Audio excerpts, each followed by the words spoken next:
Sebelum ni lah, saya tak pernah ada alami apa-apa gangguan macam kencing saya ke, atau kita ada rasa senak ke pada bahagian testis tu, tak ada.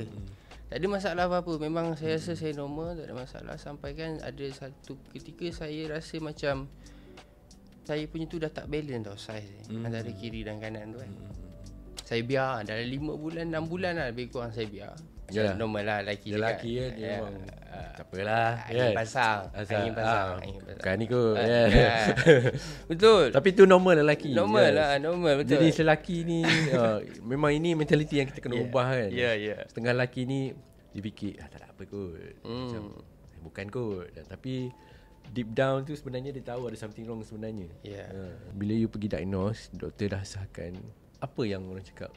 What is in your mind lah macam tu? Waktu doktor dah diagnose tu, saya sebenarnya terkejut. Sebab dalam family history saya tak ada yang kena kanser. Dan bila saya sendiri tahu kanser ni, bila kita sebut kanser benda yang berbahaya lah, bermain dengan nyawa lah. Doktor kata kena kanser, saya macam tak boleh brain tau. Aku ni sihat. Dia baru memang minta malam kan. Aktif sukan. Aktif sukan, tak ada masalah kan. Waktu tu diagnose pula, muka doktor tu serius. Ni kena potong cepat, ni kena kita buat cepat. Betul. Cuak juga. Saya nak macam mana kan. Saya buat diagnose di Hospital Sunway. So saya agak down lah. Saya solat, saya doa supaya Allah tenangkan hati saya, mudahkan urusan saya kan. Menerima lah benda ni kan. Dan Alhamdulillah Allah tunjukkan saya jalan.